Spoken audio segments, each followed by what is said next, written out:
CGD 2025 में आज हम मेडिकल करवा रहे हैं। मैं बहुत टाइम से आपको बता रहा हूँ, ठीक है। आज हम करेंगे कैरी एंगल पे बात। यहाँ लिखा है देखो कैरी एंगल, ठीक है, कि डॉक्टर किस तरह चेक करता है कैरी एंगल का। नॉर्मल कैरी एंगल, और अगर किसी को प्रॉब्लम है तो उसका नाम है इधर, ठीक है भाई। पहले नॉर्मल कैरी एंगल क्या होता है हम इस बारे में बात करेंगे, ठीक है भाई।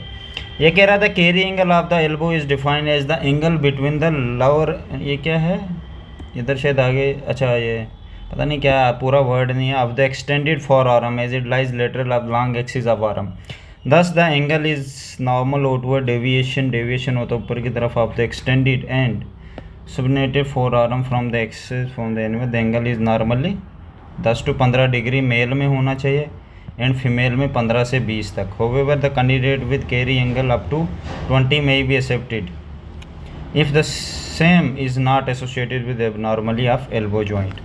अगर एल्बो जॉइंट आपका एबनॉर्मली नॉट एसोसिएटेड हो तो भाई आपको 20 भी डिग्री एक्सेप्ट कर दिया जाएगा। नॉर्मल 10 और 15 के बीच में मेल का होता है और फीमेल का 15 से 20 के बीच में। फिर उन्होंने और कहा है कि the candidate with carry angle up to 20 degree में भी एक्सेप्टेड हो सकता है, डिपेंड ऑन डॉक्टर करता है कि अगर डॉक्टर देखेगा, ठीक है भाई। अगर किसी को है उसको ये नाम दे दे क्यूबिटस, पता नहीं वल्गा से कुछ। The carry angle apparently develop in response to the foam movement keep the swing upon extremely away the side of pelvic during walking.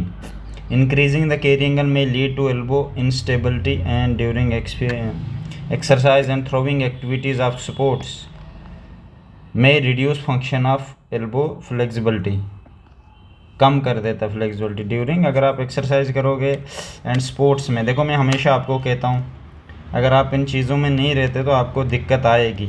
अगर आप एक्सरसाइज करते रहते हैं और स्पोर्ट्स में हो, आपको कभी भी आपको कैरी एंगल मिलेगा नहीं। Risk of elbow dislocation increase evidence of elbow fracture, आपको बाजू टूटने के ज़्यादा चांसेस बनते हैं अगर किसी को कैरी एंगल होता है, ठीक है भाई। Falling off outstretched hand and fracture of distant heart, कभी भी मतलब उस बंदे के आप मैं दिखा देता हूँ किस तरह होता है। ये देखो ये ऐसी बाजू किसी की नहीं होती भाई, स्ट्रेट बाजू होनी चाहिए। आपको पता है इतना चलेगा ऐसे, अगर ये तो अंदर गया फिर बाहर आ रहा है, ये क्या है, ये तो इसका फ्रैक्चर होने के ज़्यादा चांसेस रहते हैं, इसीलिए नहीं लेते। क्योंकि देखो आपको वहाँ स्पोर्ट्स में भी जाना, एक्सरसाइजें करनी ट्रेनिंग के टाइम, वो इसलिए वैसी बॉडी लेते हैं ऐसे कि आप उधर वो ठीक भी कर सकते हैं आपको, पर रिस्क है ना, वो क्यों ठीक करें आपको, आप कहाँ थे आज तक। तो भाई वहाँ पे किसी को टूट के एक्सरसाइज कर दे, मान लिया उसको बोला बॉल फेंक, दूर से बॉल फेंक रहा और बाजू निकल के हाथ में आ रही है, ये जो जॉइंट होता है ना, इस जॉइंट का डर रहता है। ये अगर ये बाहर की तरफ हो तो इस साइड से निकलने के चांसेस होते हैं कि ये बाहर ना निकल जाए। ये देखो ऐसे नहीं होना चाहिए। कैरी एंगल इधर होता है, इस इधर axis of humerus, axis of forearm, ठीक है भाई। मैं अभी और दिखा देता हूँ।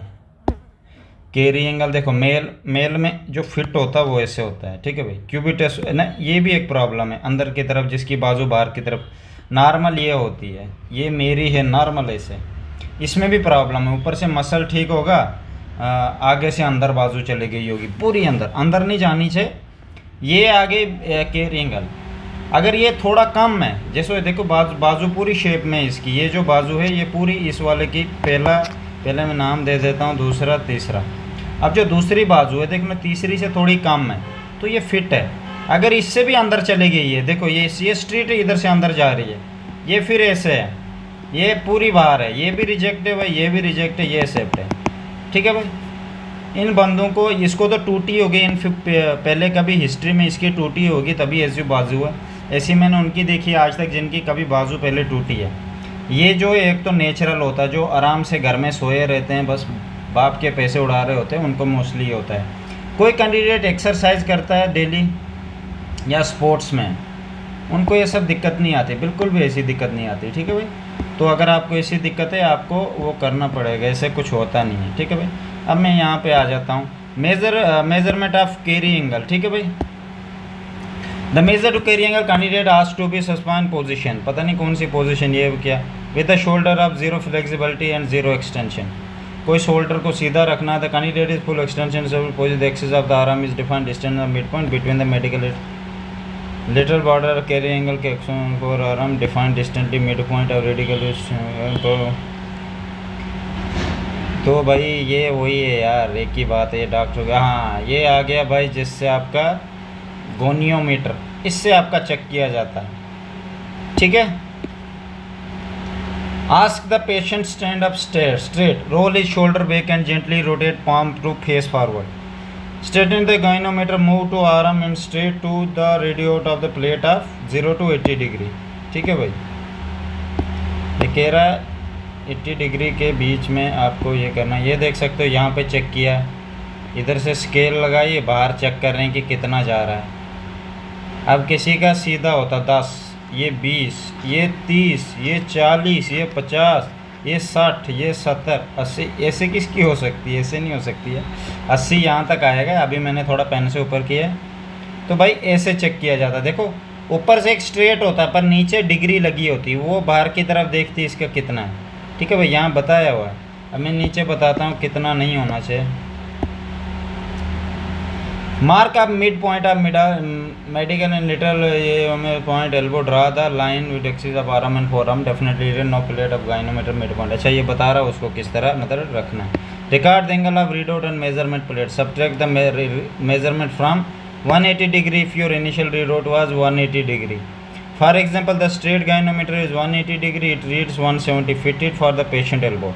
170 डिग्री फिट है, अगर वो 80 डिग्री तक होता है the when patient carry angle is 10 degree, 10 degree आपका फिर वो मतलब कैरी एंगल है। ठीक है भाई।